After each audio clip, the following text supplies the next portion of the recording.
Hola, hoy les voy a mostrar un poco cómo se maneja el logueador GBMapper. Lo que ustedes están viendo acá es la ventana de acceso general del GBMapper Client y a través de este vamos a acceder al logueador. Como ven, tenemos ya en la bandeja de datos existentes un sondaje listo para mapear en estado de lectura y escritura.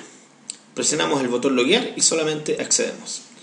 La ventana principal del mapeador se minimiza y se accede a la aplicación de logueo, donde se nos pregunta nuevamente cuál es el sondaje que deseamos loguear. En caso de que hubiera más de uno, aparecería la lista completa en este caso. Esta es la interfaz general de logueo. Es una interfaz bastante simple, muy orientada y muy similar a lo que son las cartillas de logueo tradicionales. En una parte tenemos el área de trabajo, que es donde se despliegan los datos. Tenemos la posición actual, que está señalada ahí. En esa posición también, si ustedes se dan cuenta, aparece las coordenadas X y Z, que de acuerdo a el collar o la definición de survey del sondaje se va actualizando en función de la posición del cursor que tenemos. Por cada columna existe un título, que es una sigla corta de 5 caracteres, que se puede ampliar, se puede ver de mejor manera, por ejemplo así, para ver en su totalidad. Sin embargo, para comodidad y aprovechar la superficie de la pantalla, es que convenientemente se despliega por defecto como sigla. Y si queremos ver en qué columna estamos parados, solo basta mirar este cuadro que está acá a la derecha y al pasearnos sobre el mouse va cambiando el título de este. Ok, loguear es bastante fácil. Solamente presionamos el botón log y se nos preguntará qué tema de mapeo deseamos loguear. Seleccionamos en este caso litología general y automáticamente GBMapper lleva las columnas de logueo del tema actual, que es litología general, al frente para hacer más fácil la observación del dato que estamos capturando. La primera ventana que aparece es la ventana de soporte. En esta ventana se nos ofrece un soporte por defecto, que regularmente está definido en las opciones, pero que puede ser cambiado. Me posiciona estratégicamente en la posición final del último soporte ingresado del mismo tema. En este caso, el metro 199. A continuación, establecemos el soporte. Tenemos estas flechas que nos permiten convenientemente ajustar el soporte cuando no tenemos un teclado real. Y también tenemos este botón Snap que nos permite pegarnos al último soporte, en este caso al soporte más cercano por debajo. Ya una vez definido el soporte, solamente seleccionamos Asignar y aparece la ventana de atributación del soporte. En este caso, como es litología general, me pregunta primero cuál es el tipo de roca. En este caso, por ejemplo, voy a seleccionar pórfido cuarcífero. Al seleccionar pórfido cuarcífero aparecen también 4 campos más. Si se fijan, hay campos que están en negro y otros están en azul. Los que están en azul son opcionales y los que están en negro son requeridos. Es decir, tengo que ingresarlos para poder aceptar. De lo contrario, al querer aceptar, me va a arrojar el mensaje que hay algunos parámetros requeridos que deben ser ingresados. Ese es el primer nivel de validación. Pero hay otro, intrínseco en este tema de litología general. Por ejemplo, cuando yo selecciono diorita, ya no aparecen ciertos atributos. Y cuando selecciono gravas, ya no aparece nada más. Este otro nivel de validación que se programa directamente el usuario en este caso, o en la implementación que ha definido como parte de las reglas geológicas del código de mapeo. En este caso, para avanzar con el ejemplo, voy a seleccionar andesita y no voy a dejar en blanco el porcentaje de fenocristales de feldespato.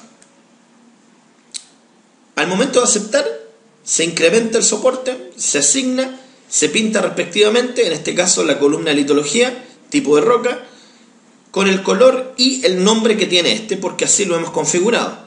¿Dónde se configura esto? Aquí. Listamos las columnas y si se dan cuenta aparece que el tipo de roca se despliega con un color y con el texto al lado.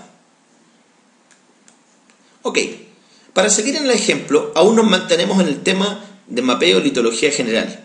Eventualmente podemos hacer un soporte grande y colocar intercalaciones dentro de GBMapper. Por ejemplo, dibujar un soporte ahí. Al presionar asignar, GBMapper me advierte de que voy a sobreescribir datos en el soporte que he elegido. Confirmo dicha operación y me ofrece por defecto el valor que ya estaba mapeado anteriormente. En este caso yo voy a cambiar eso y voy a cambiar por porcentaje de ojo de cuarzo y los tamaños de ojo de cuarzo que debo ingresarlo en este caso. Pongo aceptar y ya ha insertado GMapper convenientemente y de forma validada el soporte interno.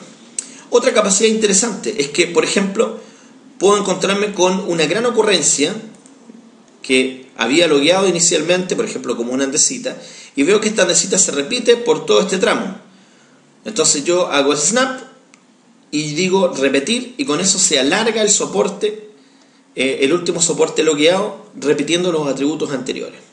También puedo tener cosas como esta, por ejemplo, convenientemente arrastrar acá, hacer snap por arriba, snap por abajo, y luego eliminar los tramos que están dentro para luego asignarles un nuevo atributo. Como se aprecia ahí. Entonces, luego, ya que hemos logueado la litología, nos conviene cambiarnos de tema. En el botón cambiar tema, por ejemplo, podemos ir al tema de alteración. Todas las columnas de alteración pasan al principio, las columnas de litología y mineralización pasan a su lugar respectivo, y en este caso también se ha marcado el fin del sondaje, pero para efectos del ejemplo hemos sobrepasado el fin del sondaje para poder loguear, aunque sea datos ficticios.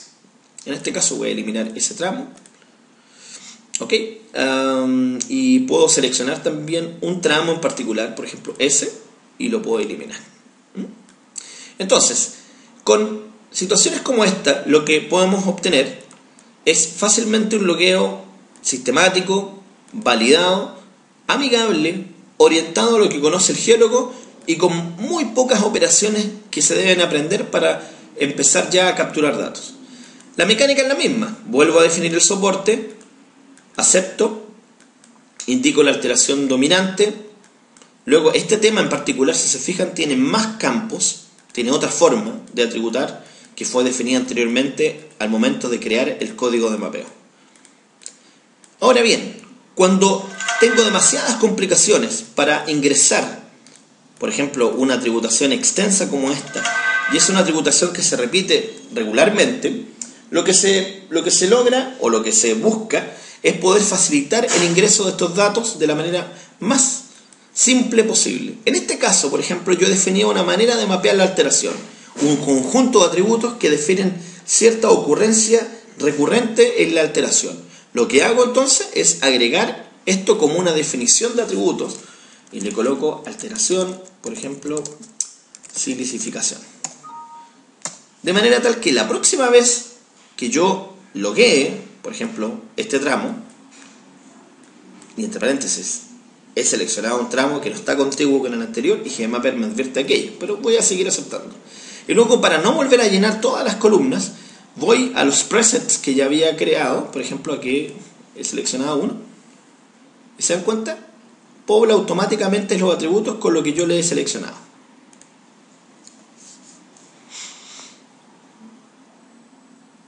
Bueno, detrás de esta interfaz gráfica amigable, simple de administrar y de capturar, existe también la tabla de datos que se está poblando por detrás. Porque esto todo concurre a una tabla de datos, que es la que vamos a ver ahora. Y ahí están los datos que hemos mapeado.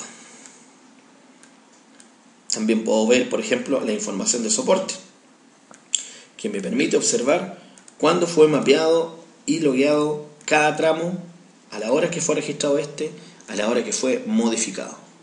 De más está decir que es muy fácil exportar a ASCII o Excel directamente desde acá, pero lo más importante es que el dato ya está en una base de datos y está listo para ser integrado a GMapper.